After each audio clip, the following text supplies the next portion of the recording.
Assalamualaikum warahmatullahi wabarakatuh. Perkenalkan, nama saya Siti Fatimah, CGP Angkatan 9, kelas 184. Saya mengajar di SDN Jorongan 2, Kecamatan Leces, Kabupaten Probolinggo. Saat ini saya menyelesaikan tugas 1.1.A.8 koneksi antar materi, yaitu kesimpulan dan refleksi modul 1.1.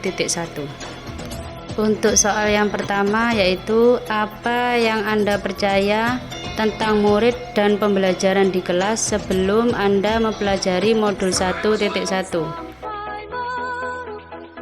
Sebelum mempelajari modul 1.1, pendapat saya, yang pertama, peserta didik memiliki kebutuhan belajar yang sama.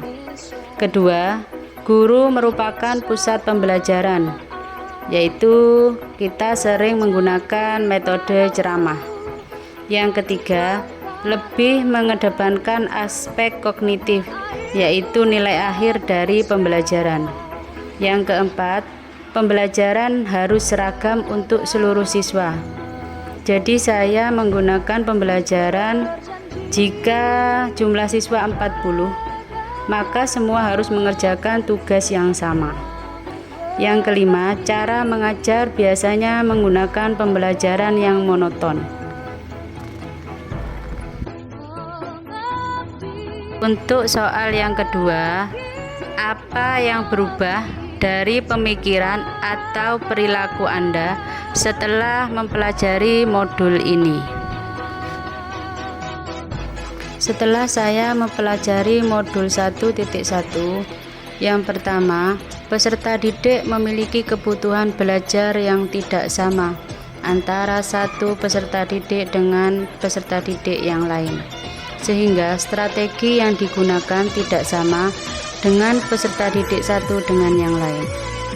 Yang kedua, pembelajaran berpusat pada peserta didik, yaitu kita tidak hanya menggunakan metode ceramah, tetapi kita menggunakan metode yang dapat merangsang keingintahuan mereka, sehingga mereka aktif bertanya dan mereka lebih kreatif.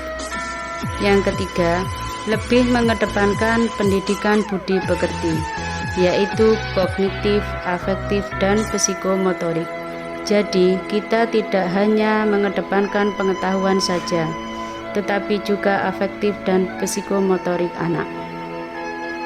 Yang keempat, pembelajaran bisa berbeda antara satu peserta didik dengan peserta didik yang lain, karena pemahaman mereka antara satu dengan yang lain pasti berbeda, sehingga kita melakukan perbedaan pendekatan ketika mengajar sesuai dengan kebutuhan mereka.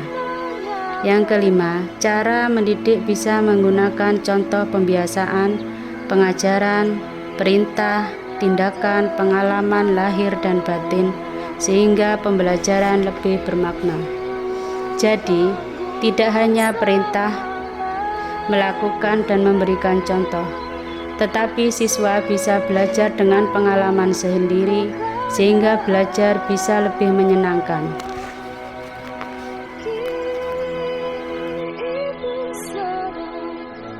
Untuk pertanyaan yang ketiga, apa yang dapat segera Anda terapkan lebih baik agar kelas Anda mencerminkan pemikiran Ki Hajar Dewantara? Akan saya terapkan di sekolah saya. Yang pertama, mengetahui kebutuhan peserta didik sebelum proses pembelajaran dengan menggunakan asesmen diagnostik, yaitu mengukur pemahaman peserta didik. Yang kedua, pembelajaran didesain dengan berpusat pada peserta didik dengan mengembangkan pembelajaran abad 21. Yang ketiga, memberlakukan pendidikan budi pekerti secara utuh, yaitu meliputi kognitif, afektif, dan psikomotorik.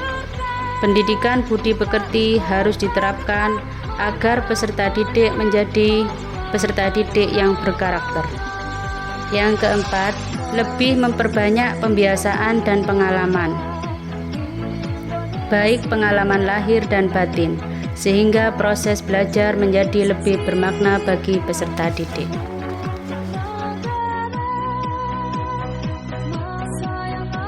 Terima kasih, tetap semangat belajar, salam guru penggerak.